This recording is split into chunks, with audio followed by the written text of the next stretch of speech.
ప్రధాన సేవ. నిన్న ఒక అతను అడిగారు, కరెక్ట్గా నిన్న ఉదయం అనుకుంటా. అంటే శరణాగతి అంటే ఏమిటండి?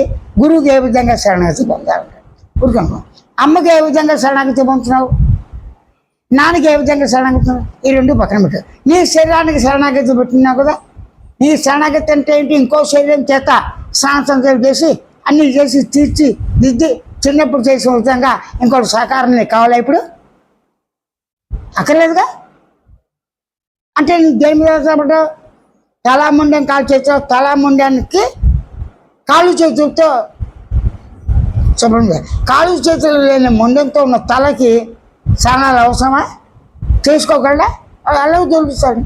కాబట్టి నీ శరీర పనులు నువ్వు చేసుకుంటావు, ప్రేమతో చేసుకుంటావు అంతే కదా. అప్పుడు స్థానం, అంగం, ఆత్మ, భావ, 4 శుశ్రూషలు.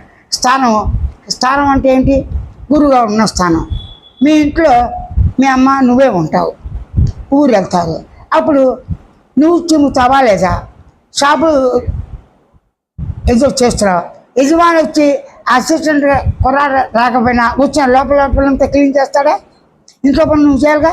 అంటే నీ ఇల్లు ఊడ్చుకోవటానికి దీనికి పని స్థానం, గురుస్థానం. అప్పుడు గురువుగారు ఆశ్రమం చేయాల్సిన బాధ్యత మీద స్థానం. నెక్స్ట్ అంగం. స్థానం నీళ్ళు పెట్టాలి కదా, అది భావ ఆత్మ. భావ ఆత్మ అంటే స్వామి ఏం తింటారు, ఆయన ఆహారం ఏంటి, ఏ టైంలో తింటారు, అవి. ఆత్మశిక్ష అంటే గుర్తించి చేయటం, ఆయన చెప్పకుండానే చేయటం.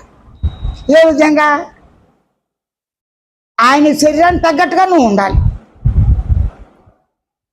భార్య అయితే అన్ని చాలా ఉంటుందిగా, శిష్యుడు ఉంటాడు కదా, నేను చెప్పిన ప్రకారం ఇంతగా 7 రూపాయల వాళ్ళవే కదా, అన్నీ ఉంటాయంటే దాన్ని యజ్ఞమో యాగమో ఏదో ఒకటి చేస్తుంటారు.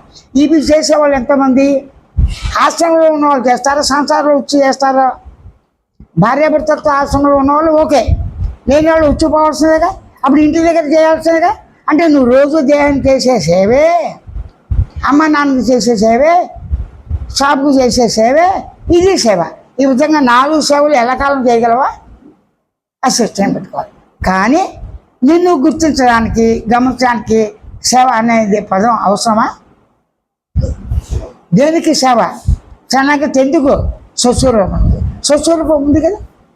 నీ స్వరూపం, స్వభావం, తత్వం, అనుభవం వృత్తిగా సత్యాన్ స్వరూపం మౌనంగా ఉందని గుర్తించి గమనించి సజ్జంగా ఉండవచ్చు.